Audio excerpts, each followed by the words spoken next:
A question from Gerber on remote viewing. I've seen an interesting lecture by a neuroscientist on psychic skills and miracles. He describes an experiment in remote viewing where the subject was able to successfully see the object in another room. However, later when they added a sort of an electromagnetic screen between the rooms with the subject and the object, he was unable to remote view. In MBT, you don't really remote view through walls. You access the database and download the information packet about the object that you want to remote view. So, how does MBT explain this? Unfortunately, it's not really said whether the subject was aware of this screen or not during the experiment. And if he was, perhaps, it could have been his own belief trap. But if he wasn't, then what stopped him? Unconsciousness intent from the experiment designers to stop him from remote viewing, maybe? Yes, all of those things. I think the person asking the question kind of has a really good grip of the whole thing. Yes, it doesn't matter whether there's a electromagnetic screen or not. That's irrelevant. Plenty of people have remote viewed inside Faraday cages, which basically is a screen that surrounds you entirely, and it makes really no difference. So why did it, in this sense, have to work? Well, it may have nothing to do with that. It may have just been sometimes remote viewers get answers because they're in the right frame of mind, and sometimes something else jumps in their mind, and they're not so good. They're not 100% always, on target all the time. So it may have just been a fluke that time you just didn't get it, or like he said, if he knew that it was there and he believed that it would stop it, then that would have stopped it. Or, as he also said, it could be that the experimenters who put it up there had intentions that, that will stop it, or we think that will stop it, and they just did a communication between consciousness to consciousness, and the guy got that idea that this wasn't going to work this time, wasn't expected to work this time, so it didn't. It's hard to say why it did that. It's not clear. You'd have to go to that specific case. But in general, Faraday cages have not shown any ability to stop remote viewing or any other kind of telepathic or empathetic connection between people. It's not electromagnetic in nature. It is just data in a database, and it doesn't really matter what kind of barriers you put in or how far away it is. It's just tools again, right? Just tools.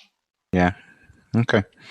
Thanks, Tom. Next question is on the dream reality. Obviously, we'll talk about this and the dream time and the dream reality. That's a big part of Aboriginal culture. We talked about cultures today as well. This is from Zach, MBT Forum. He says, is the dream reality a personal or a shared reality? I'm going to assume it must be a personal reality because it occurred to me that if it was a shared reality, then I must have an avatar that's always present in that dream reality. So what would my avatar do when I'm not experiencing the dream reality myself? Would it just lie there comatose? I haven't encountered any comatose avatars in my dreams, therefore I got to conclude that the dream reality must be personal. Yeah, the dream reality is mostly personal. That doesn't mean that you can't have a shared experience. It just means that the shared experience is the exception.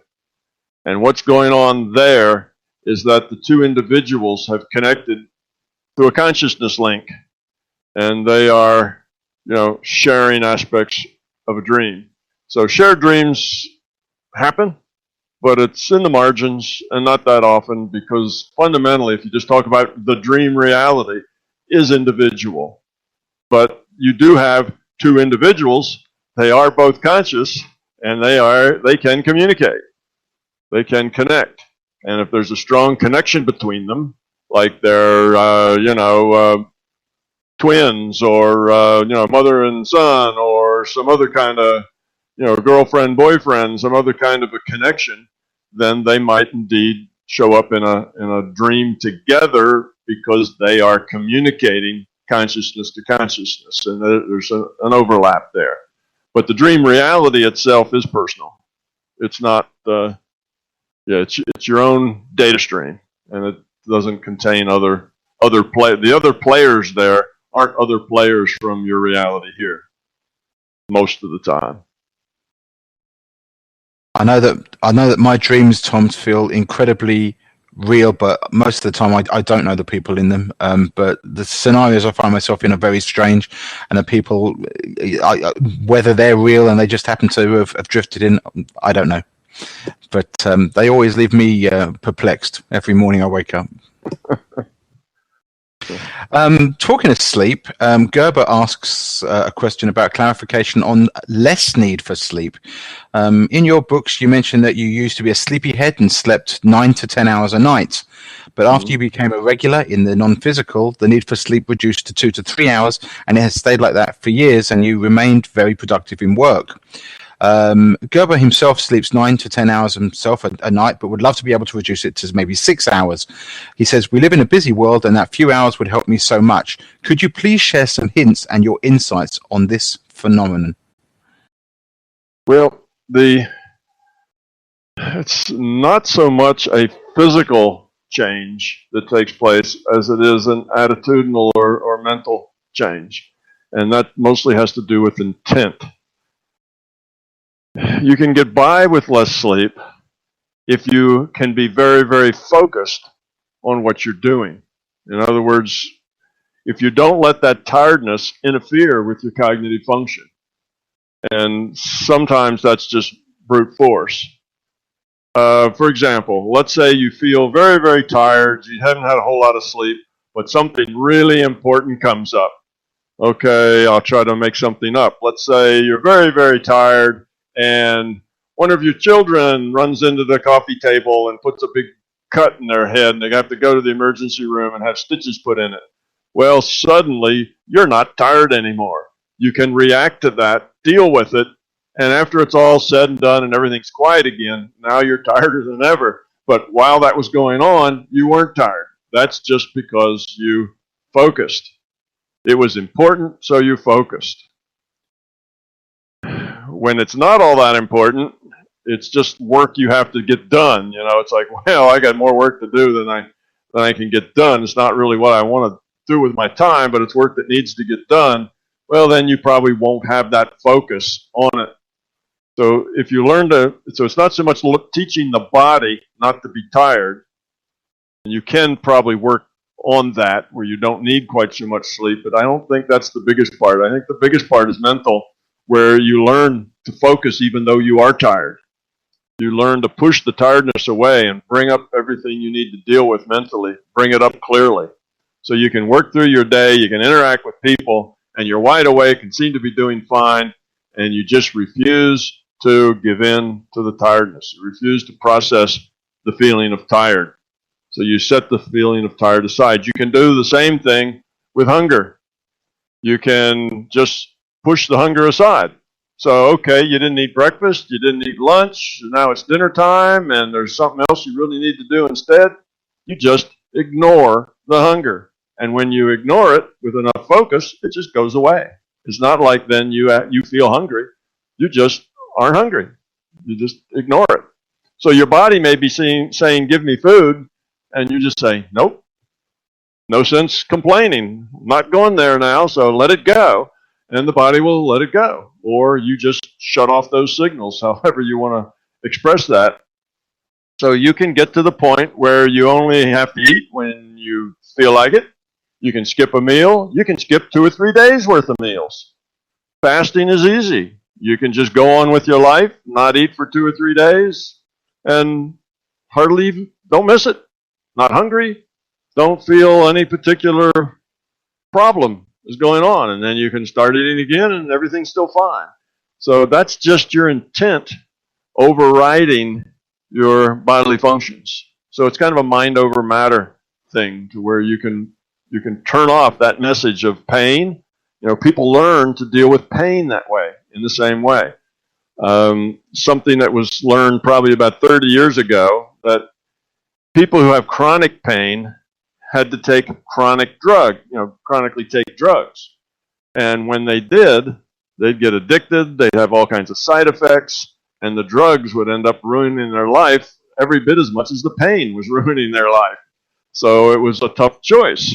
Live with the pain, or suffer the pain, or suffer the drugs and the drug reactions. And some people realized that they could control the pain with their mind. They could basically, eventually just tell their mind to ignore that pain.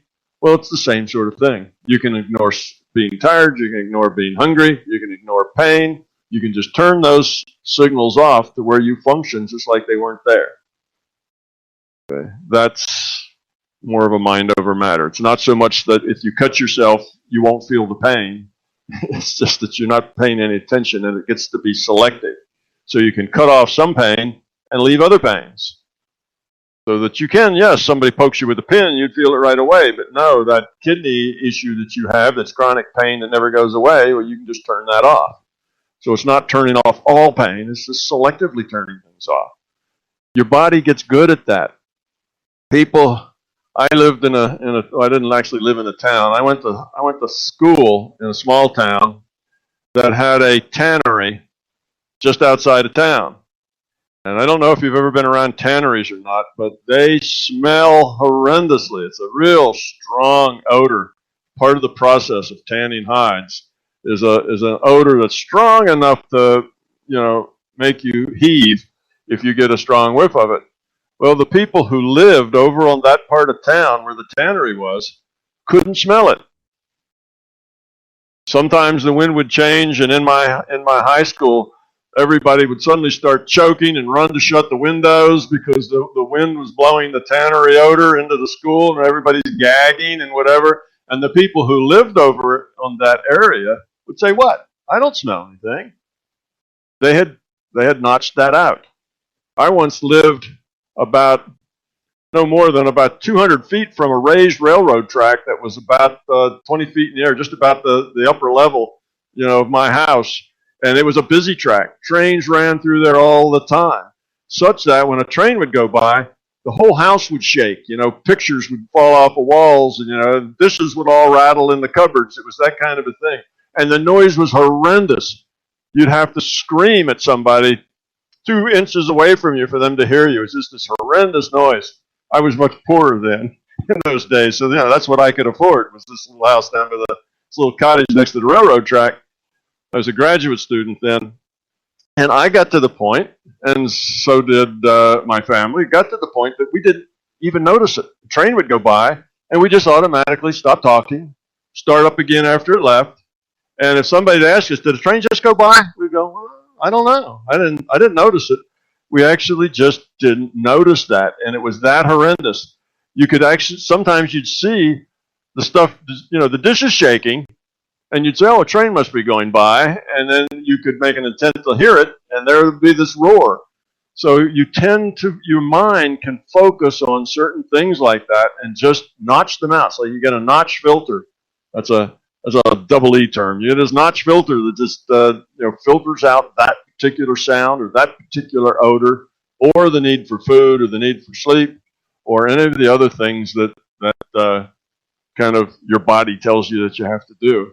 So that's how I would say deal with sleep. If it's something that you really just overcome that tiredness with focus and with an intent to not be tired. And you can dominate tiredness or hunger or lots of those other things, pain, at will, and selectively. That's interesting to hear. If I may, Keith, I can definitely share a story with that. I was on like a 15-hour drive, and it was about hour 13, and I was definitely getting tired. I mean, it was about 10 o'clock at night, and I just decided to focus and say, all right, I'm just going to push through these last 2 hours. And I got into this kind of zone where I could have gone for maybe another 10. By the time I reached my destination, I wasn't tired anymore, and I was still ready to keep going. So that definitely, your answer there made sense from my personal experience. Yeah, the mind has a lot of power. We don't give it nearly the credit that it's due. It's the mind does lead and the body does follow. Tom, the next question is, looking through the eyes of another avatar, would it be possible to connect to another avatar's data stream and look through their eyes? I was on holiday recently, and every evening a bird would sit at the same high spot on top of the holiday complex we were at, And this just made me think about what it could see up there and what a view it would have. Would it be possible to connect and see what it does see, or is this against the rule set? I guess the question here, Tom, really is there any benefit from doing that or being able to do that? Yes, sometimes there is, and yes, you can do that. It would be easier for you to do that with another person, because it would be a lot easier for you to interpret what they see and what they feel or what they smell or what they're tasting. But you can do that, experience what another person is sensing. The only reason to do that would be if there was some way that was going to help them. Otherwise, you're just, butting into somebody else's reality. You're I don't know, an eavesdropper, I guess. You're kind of violating their privacy. So it's not something that you would do just to do it, but it is something that you can do. Now, if you wanted to see what the bird could see, basically what you're doing then is you're asking the database to give you a picture of what you could see from that place where the bird is. Then that would give you a picture that you could interpret. If you actually wanted to see what the bird would see, and that's your question, rather than what could I see if I was where the bird was, is a different question than what could the bird see, because the bird is going to see things differently than you do. Their eyes not necessarily work just like you. They don't have two eyes out in front. They've got eyes over here on the sides. They're going to see a picture that won't make sense to you because you're not used to processing that kind of visual data. So it depends on how you ask the question. If you ask the question of what could I see if I was where the bird is, you could get a picture of that's just remote viewing, right? You'd get a picture of what was there.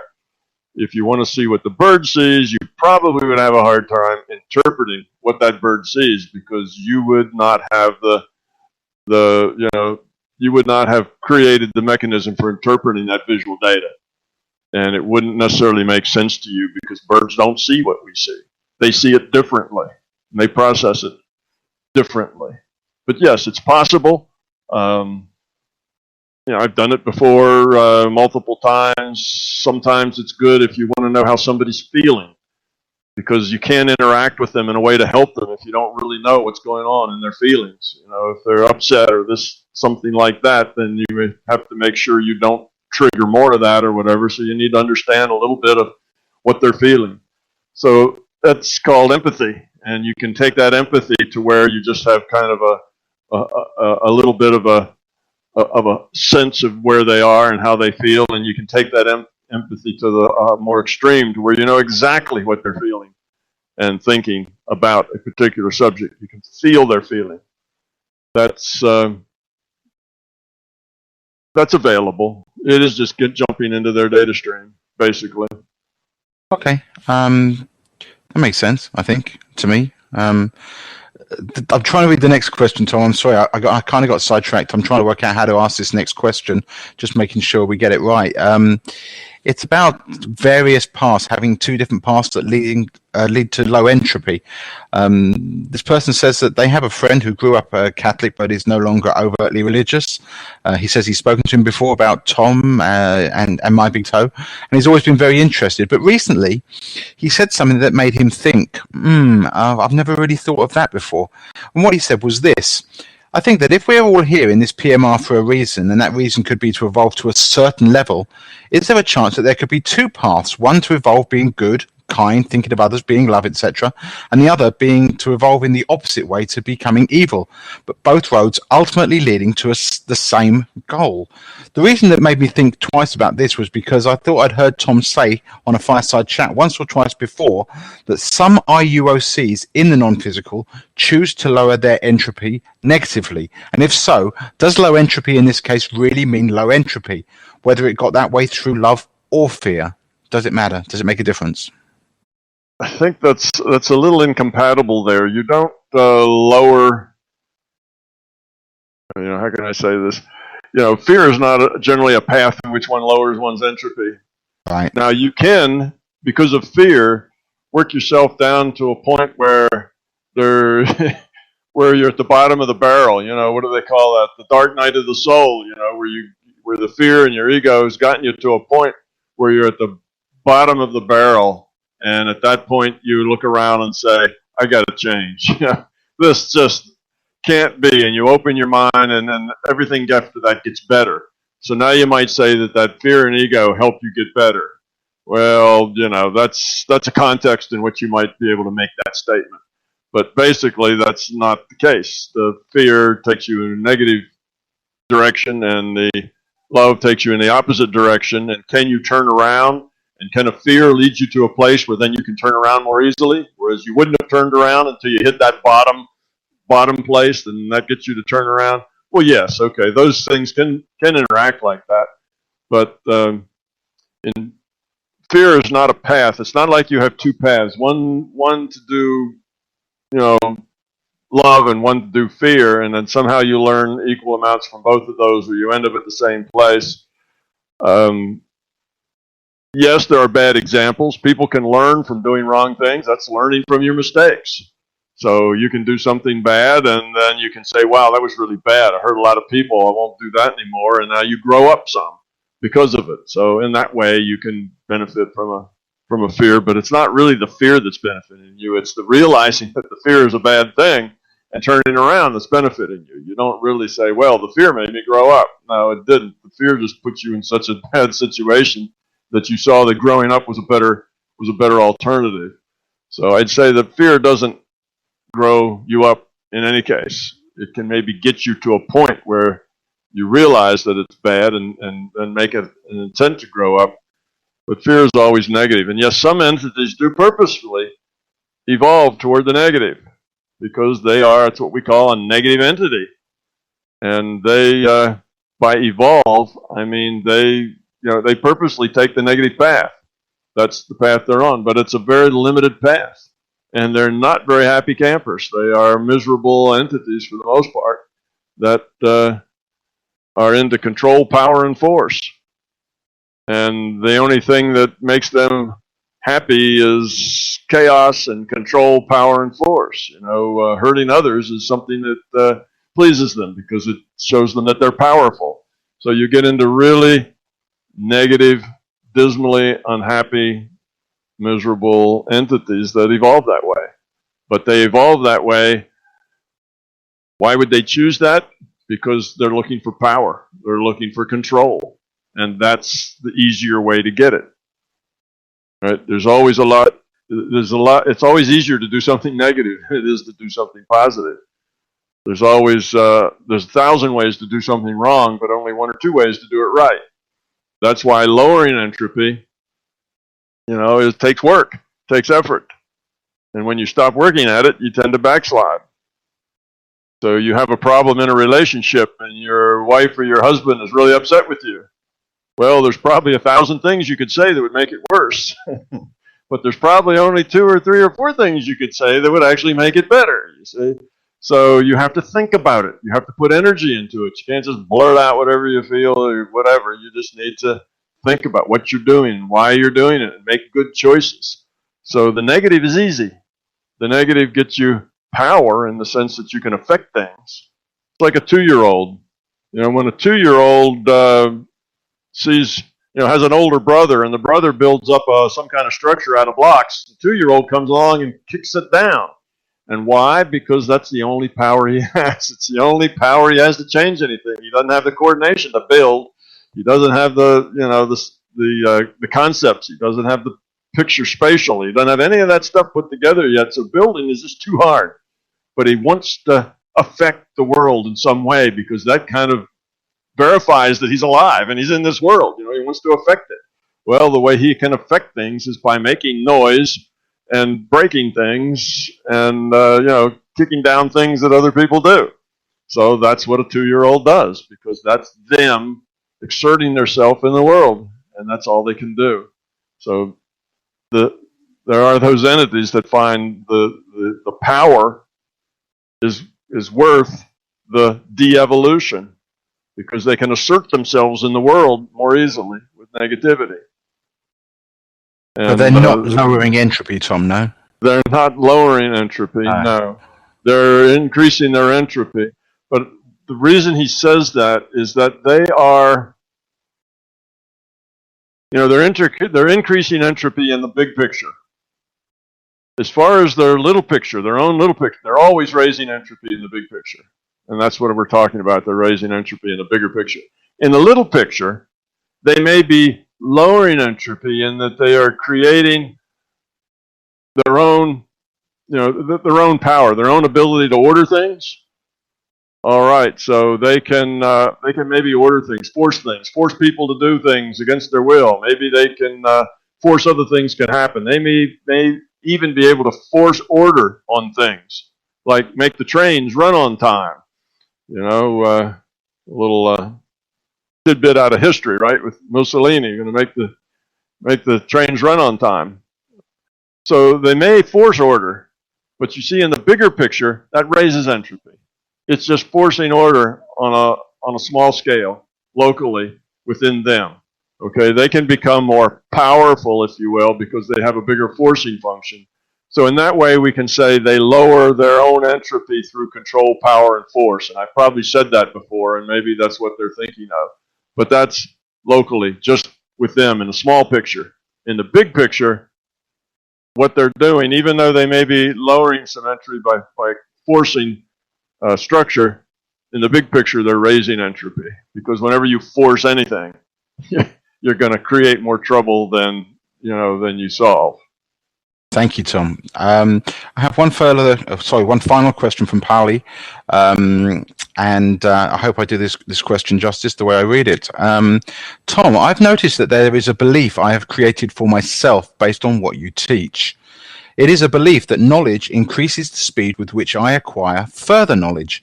Now, I understand the logic of this mechanism and see it in my own experience of life, but I do also expect this result. Do you think that such a belief may be useful in the long view, or would you rather advise me to drop this belief and expectation? Yes, I'd say drop the belief and expectation. It doesn't add anything. The fact that the more you know, the easier it is to know more, is just a fact. That's just the fact. That's like you say, that's an obvious truth. If you know a lot, then it gives you access to the material to know more.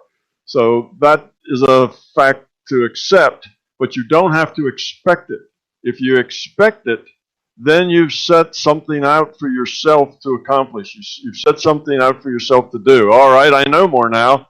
I can expect that I'll be able to learn this a lot faster.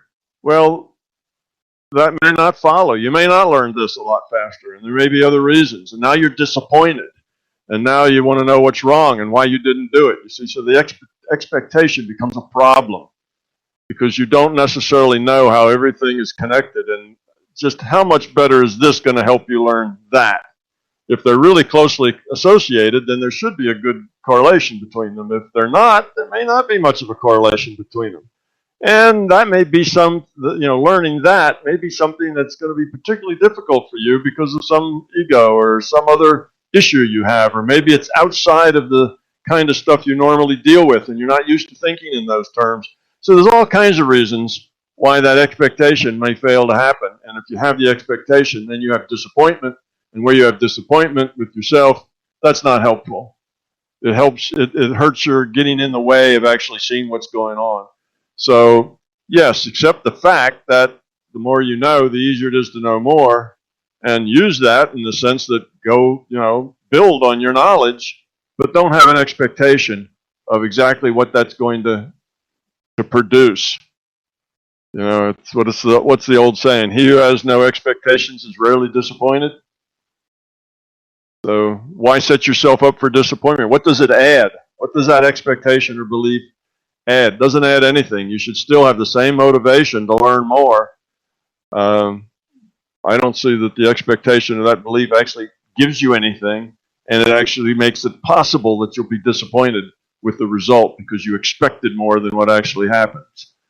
So. Yeah, thank you, Tom. The thing that I thought that it may add is some sort of bias to increase the probability of it happening more and more. But I see your point, and I also agree with it. Yeah, well, you can have that. You can still have that bias in that you can have a real positive attitude. I'm going to learn this new thing, and that's going to be great, and I'm going to learn it quickly. And you have all that positive attitude, but that doesn't mean that you have an expectation. One is an intent that's a positive intent, but it's not necessarily an intent of an outcome. So your expectation is an intent for an outcome. But you can have an intent not based on an outcome, but just based on you're going to have a very positive process. You're going to learn this stuff and you're going to pick it up really quickly. Yes, that's good. That will help that happen and will raise the probability. But don't have that intent that here's going to be the result. Let the result just be whatever it is. And you be however you are, and however you are is positive. So you can separate those two. I get your point. I think I have it mixed up somehow with the placebo effect, where it is somehow an expectation and it is a bias. So I think that is where I'm a bit lost. Yeah, it's not. You can use an expectation in the placebo effect. You can build an expectation to create a positive attitude. That's a little bit problematical because now if that expectation isn't fulfilled, you will create a negative attitude. You see? So that's a little chancy. But creating a positive attitude in somebody isn't necessarily easy. So often that's done with an expectation. That's not the best way to do it. It's just a way. If people expect, yes, okay, I expect now I'm going to get healed, well, that then makes them positive toward being healed. They're no longer worried about this disease. They're more positive, and that will work. But it's kind of a risky way to generate a positive attitude because let's say you tell them, oh, you'll be healed, and then they're not. A week goes by and they're not any better. So now they feel worse. Not only do they have this disease, but the new greatest medicine couldn't do anything with it. Oh, they're hopeless now, you see. Now they've just ended up in a worse place than they were before. They've got a negative attitude toward their recovery or possibility of their recovery. So it's not the best way to create a positive attitude. It would be better if you could just build up a positive attitude in them without promising them anything as an expectation. That's just harder to do. It's a shortcut to use an expectation in the placebo effect, but it's risky. Thank you. That connected to additional topic which I had solved in me a few weeks ago, where I saw expectation as sort of a technology to motivate myself. Although I understand the whole idea of it not being really helpful in the long run, I see that most of the people in my environment really use expectations to bring themselves to do some sort of change in their life. And I thought that maybe it can be useful, but yes, all you say is logical. Yeah, it can be used, and a lot of people use it, but it's got a risk. It's got a risk on the back end. Whereas if you can just get a positive intent going without having to attach it to an expectation of a result, now you get all the benefits without any of the risk. That's just a better way to do it. Yeah. Thank you, Tom. Okay, Tom, the next question is from Jumbles. It is a question on experiencing various realities. Does Tom have any personal or anecdotal experience with an NPMR where he or someone he knew has experienced existence in a biologically based 2D flatland or a 4D hyperspace, or even a non-biologically based space where maybe perhaps one composed of geometrical shapes rather than life forms similar to what we know? It has always struck me as arbitrary that there are only three spatial dimensions. At the Monroe Institute's Gateway program, I have heard rumors of out-of-body travelers encountering 2-dimensional and even 6-dimensional spaces, but the travelers were not present to be questioned. Now, I'm speaking here of spatial dimensions such as length, width, and height, because the word dimension can have multiple meanings. So, Tom, I'm most curious to hear what you or other forum members know about this, because I've been wondering about this for a long time. Okay, well, the dimensions of reality systems have to serve the function of the reality system. Okay, so the function of the reality system is to help consciousness evolve. And that function is best served if it's a very straightforward feedback from your system. And simpler is better because you have to process the feedback and make sense of it. So we end up here in a 3D reality frame because that's a reality frame that gives you enough degrees of freedom to do all the things we need to do without any unnecessary complication, which makes it efficient. If you only had two, then that would limit your decision space significantly. Now, if you had, four or more, that would make more complicated decision space. So yes, you would get more choices, let's say in a 4 or 5 dimensional geometric dimensions, spatial dimensions. You'd have more decision space because there'd be more ways that things could be constructed. On the other hand, you'd have also a lot more complexity in how you'd have to make sense of things, and the processing would be a lot more complex. So the system is then going to do a trade analysis on what's the best system for evolving consciousness, because that's what the virtualities are all created for. So you'd have a trade-off between the added complexity with more decision space in space. So it'd be spatial decision space, not the moral decision space, but spatial decision space. Well, what kind of value is spatial decision space?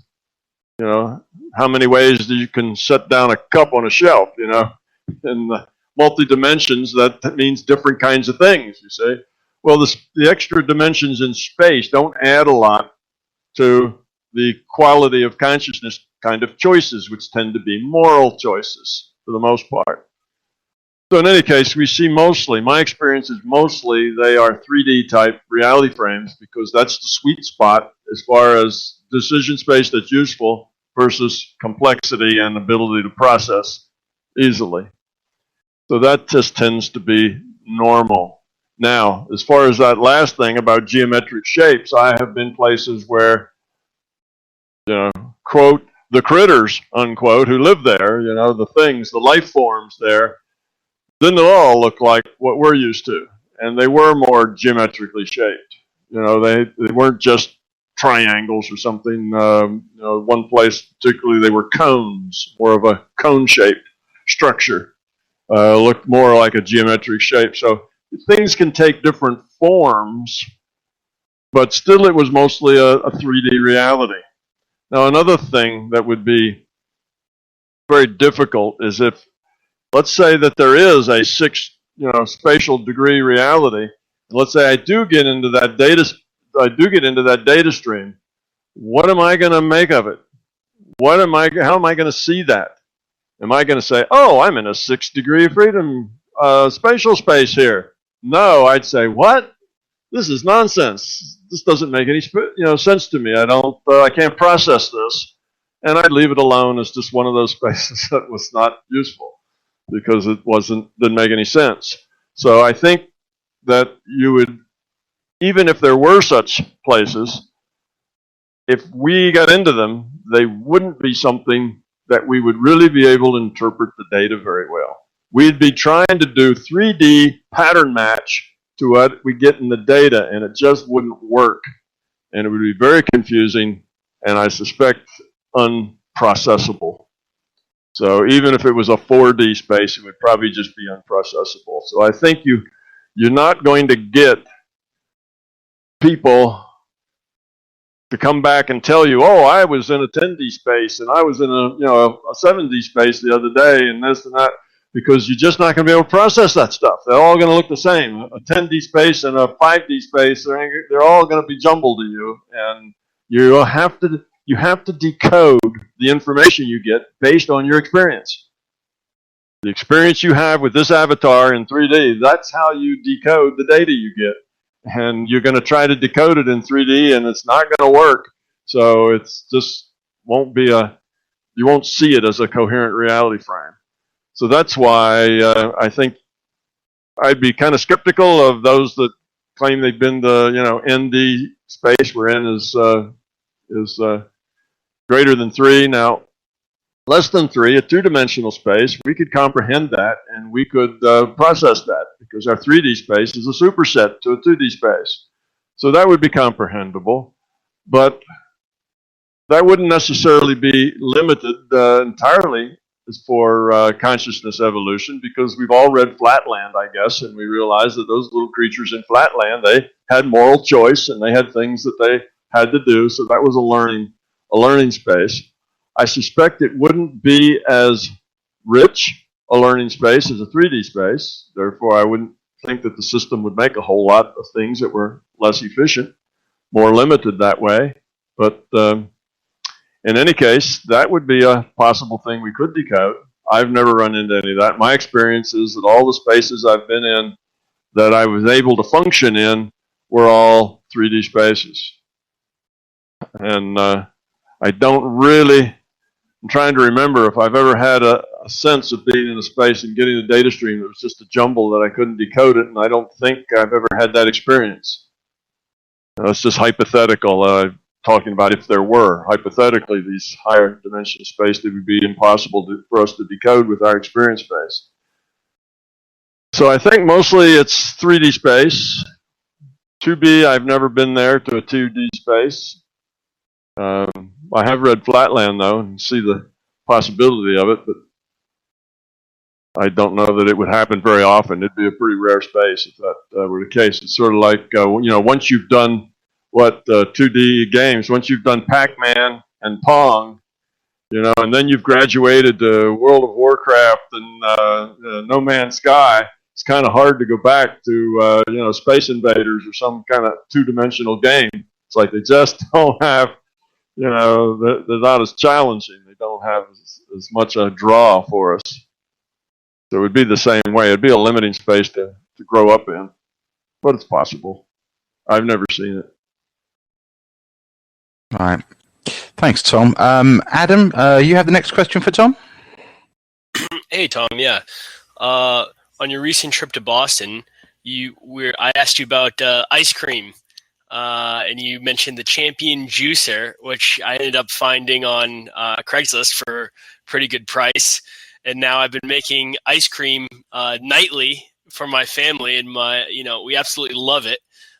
So that goes mentioning to those who want to get off, sweet treats, but still have the treats, a fruit-based ice cream. But I was reading the original post where this stemmed from, and you mentioned a cone that was without sweetener, and I'm wondering what that cone was. Oh, I can get those just in the my supermarket, Publix, that I go to. They have they call it cake-based cone, not a sugar cone, but a cake cone, and it's made by Keebler, and it's just a small cone, and it has no sugar in it at all. No kidding. Yeah, and it's just a normal product made by Keebler out on the market. They just don't put any sugar in it. All right, that's what I was looking for. Yeah. Yeah, that's it. You can't find it. I'll take a picture of it and send it to the box, but it's like a blue box with Keebler elves on it or something. It's called a sugar cone, but that's the nature of the cone. It doesn't have any sugar in it. All right. Actually, it's not called a sugar cone. It's called a cake cone. It does cake. Yeah, it's a cake cone, but no sugar. Actually, if you were going to take a picture of something, I'd rather see that list of flavors, Uncle Tom's list of ice cream flavors. Yeah, I had a list of, I had 60, 70, 80 different flavors of ice cream that I made when my kids were small and needed things like that. But basically, it's just fruit ground up. And to give you a hint, that if you just take a bunch of strawberries and grind them up, you'll get a really intense strawberry flavor if they're ripe strawberries. Or if you get just bananas and grind them up, you'll get a very intense banana flavor. It's more intense because of the grinding. This stuff comes out, by the way, you run it through this Champion juicer. You just take frozen fruits, you run it through this juicer, it comes out as soft ice cream. So it's just a lick, it sits on the end of a cone, and it's just like ice cream, tastes sort of like ice cream, and it doesn't need any sweetener because it's fruit. It's got all the sweetener right in with it. So it's really good, but I found that bananas, of course, will make a very smooth ice cream. They come out creamy. Some things won't be as creamy. If you use grapes, that's mostly water, and it'll come out real icy. So if you want to take things like blueberries it'll be a little more icy, and won't stick together. Well, what you want is blueberries mixed with bananas. Use bananas as your kind of base, and mix all kinds of other flavors with them. And the bananas will make them creamy, and the other fruit will give them the flavor. Besides, banana flavor goes good with everything else. Now, there's a few other things come out creamy that are good, like peaches. You can freeze peaches and run them through. I cut them. I take the peach and cut off the seed and so on, and I put them in chunks, wrap the chunks up in paper, like not a wax paper, but the kind of cellophane papers that you get. So I lay them all out in a run. I wrap them all up. So I got this stick that's about a half an inch in diameter and about 8 inches long or so, 10 inches long. But just peaches that are frozen. Put them in the freezer that way, and then you just run those down through your machine, and out comes the best peach ice cream you've ever had. And if it's too peachy for you, too strong, then mix it with some bananas. So it's a good treat. My kids grew up on those. My grandchildren come up, and the first thing they say is they ask me if I'll make them ice cream. Yeah, it's awesome. It yeah, really pineapple. Pineapple is another good one. You can get the pineapple, just slice it into strips, and run that through. It's just any of the fruits make a delicious ice cream. Great. Thank you. MBT recipe book coming soon, right? Yeah. Oh, brilliant. Listen, well, Tom. For those people that have children, figuring alternative desserts is an important issue, because otherwise, they're going to end up feeling deprived, that they go to their friends' houses and they get really good desserts, and they come to your house and they don't get any at all. So you need to have something for them that lets them feel like they're privileged as opposed to left out. Well, I've been to the house. I've tried the banana one, and I have to tell you, it is fantastic. It is, and we do it at home here. Tom, we have 7 minutes left. I have 3 questions in front of me, so I'm going to give you a choice. I'm going to tell you what the 3 subjects are. You tell me which one you think we should finish on. The question subjects are your views on enlightenment. B is karma and the law of attraction, and the last one is overcoming expectations. What takes your fancy there? Oh, let's do overcoming expectations, because I've talked to the other 2 more often than I have those. Okay. So let's see what that is. The other 2 I've said enough. I've said a lot about. I can do them just real quick, and that is enlightenment probably isn't a thing. It's a metaphor, and if you think you're enlightened, it's a good sign that you're probably not, because enlightenment is a metaphor for having a low entropy system, but there's always room to grow. There's always more things to do. So that's kind of it for enlightenment. And what was the other one? I can maybe give It's karma and the law of attraction. How guides or anything in the NPMR have given bad information in the past. Yeah, karma and law of attraction basically has to do with your intent modifies future probability. That's how they work. And karma is basically there's no free pass. You have to keep working at it until you get it. So that's all karma is. You growing up requires you to actually grow up. You can't say, "Well, I've been trying for a long time. Can I, go to the next level?" And it's like, no, you got to do the work. So if you make bad decisions, you got to keep working until you make good decisions. But anyway, that's those 2. Let's go on to the other one then and see what we do with those. I think on that karma and law of attraction question, there's a bit more depth to the question, so maybe we'll come back to that next month. So they'll have to tune in to listen to what the question is. Okay. Overcoming expectations from Turbo. Listening to the May Fireside chat, you answered a question about NPMR by saying that even a fear you don't realize you have can hinder your attempts to navigate within NPMR. Now, I think the question was relating to kids getting older and losing the ability to contact the non-physical beings as they get older. So my question is this: how can I get rid of an expectation? For some reason, I have a preconceived idea of what I expect NPMR to be like, and for some reason, I expect it to be not clear and precise like here in PMR. I expect it to be more dreamlike and confusing, just like getting swept along in a dream. I use binaural beats combined with meditation and try to just let happen what happens, but I think my expectations, how can I rid expectations without experiencing. So mostly the NPMR experience I have had, like info from the future probabilistic database, has come in dreams and has been dreamlike with images but no sound. So would this be because it was indeed a dream, or because my expectation was that it would be like a dream? Well, your expectation is probably the driver there. Now, if you're having an out of body, then you never lose consciousness. You start conscious, and then you stay conscious, and then you switch data streams, and you're still conscious. So there's no confusion with are you dreaming or not, because you've never lost consciousness. You have a continuous stream of consciousness. So in that case, you know you're not dreaming. You know you're just in a different reality system.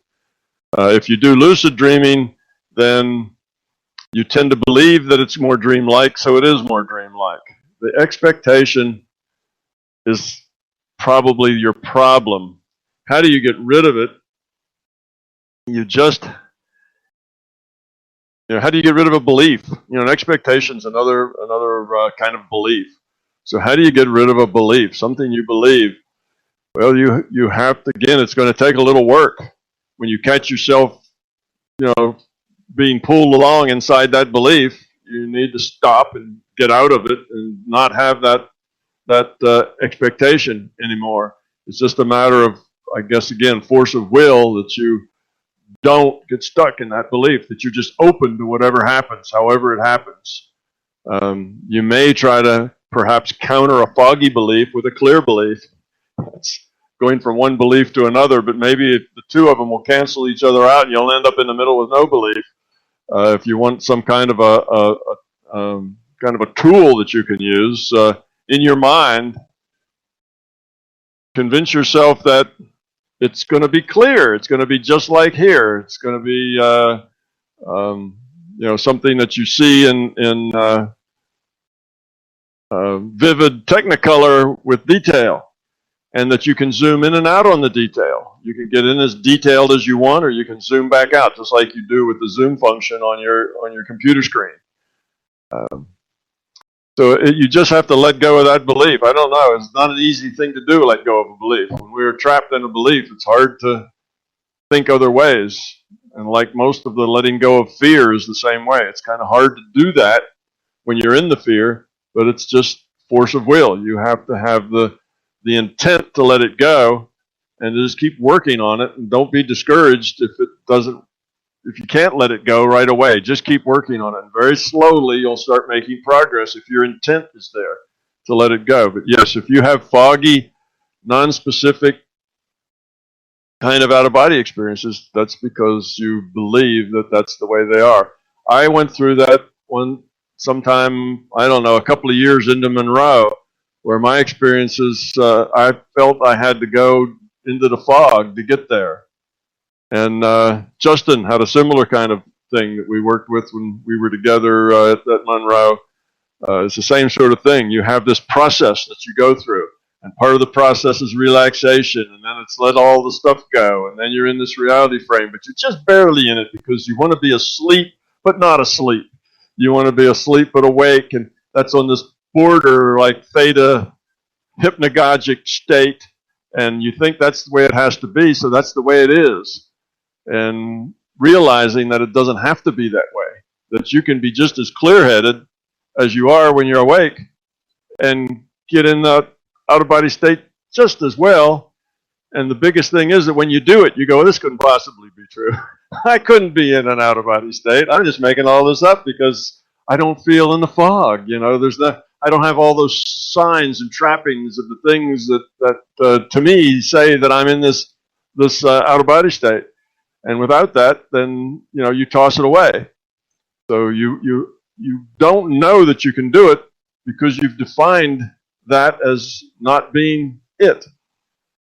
It takes a struggle. I don't know. Maybe Justin could say something about that. But he struggled with this and was working on getting in a state without having to go through so much process and fog. And I believe at Monroe he kind of got the idea that he could get through that. And you're real familiar with that. For me, that's going back now about 40 years. But I just made up my mind. So, well, let's just try it. Let's just do an experiment. I'm not going to get in the fog state. I'm just going to let go of the stuff that's, my sense data, and I'm just going to do something else. And the thing I'm going to do is maybe remote view or do some other kind of thing, and I'm going to check and see if it works. And I found out it worked just as well if I did it from a clear awake state as it did when I did it from the foggy state. The only thing that was the same is that I had let go of the sense data. That was true of both states. One of them I let go of it and was in the fog, and the other one I just let go of it. And that it worked fine. But I just did experiments that convinced me that it really was real and not just my imagination, because I really then could go collect data that was paranormal while I was in that clear awake state, and I could do it just as easily. And then I realized it would go a whole lot easier because I didn't have all the fog to deal with. It was simpler and easier. So I had to overcome that, and that's the way I did it, was just through experimentation. Well, Justin, do you have any suggestions for this this person? Well, the one thing that you've always said that applies to this and life in general is to just keep at it. Anytime I've had any kind of struggle or stumbling, I just go back to just keep at it. So that's kind of what helped me, just keeping at it. But I think for me, it wasn't so much the sense of fog that I was looking for, but the sense of being somewhere else and being someplace that made it feel real to me. But it took me a while to realize that there's not necessarily a place, and I'm not necessarily using my eyes or using my ears or touching things. It's more my interpretation of the information. And I had written off of a lot of experiences where, there's sensation of floating somewhere and I'm getting information, but because it wasn't visual or audible or tactile, I wrote it off as not being real. So that, in conjunction with finally listening to your advice of, just kind of assuming that it's real and not waiting for all these, set things to happen before I accept it as real, it made it all fall together. And it was pretty surprising to say, yeah, well, I guess that was real, even though it felt like I wasn't someplace else, and I didn't feel like I was receiving information in a certain way that I expected to receive it, but it was still there. It's just it is almost like experiencing things in a different, like you were describing, what would it be like to be in a 10-dimension reality? It's kind of like you really don't have any idea because you're not accustomed to it. So in a sense, it's comparable to that, to experiencing existence in a way that you're not normally used to experiencing it, without visual and, audible and all those normal sensations. Yeah, and the thing to do then is just to test it. You have to convince yourself that it's, the information and the things you're getting are real things that are not just your own imagination. You're not creating them, and that's just experience. But if you throw it away out of hand without ever having the experience because it doesn't meet your expectation, then you never get the point. You never get to the point where you can test it because you've not worked with it. So that's my advice: is to don't worry about how it feels or whether it is like your other ones. Just do it.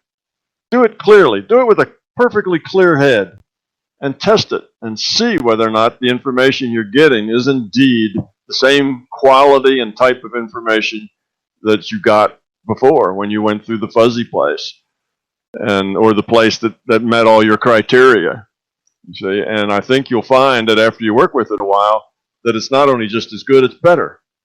And then suddenly you can let go of that expectation because you realize it's actually a constraint. It's a ritual that you go through that's a constraint that limits you what you can do. That's a great place to finish, Tom. We have to wrap it up. We have come to the end of another fantastic fireside chat.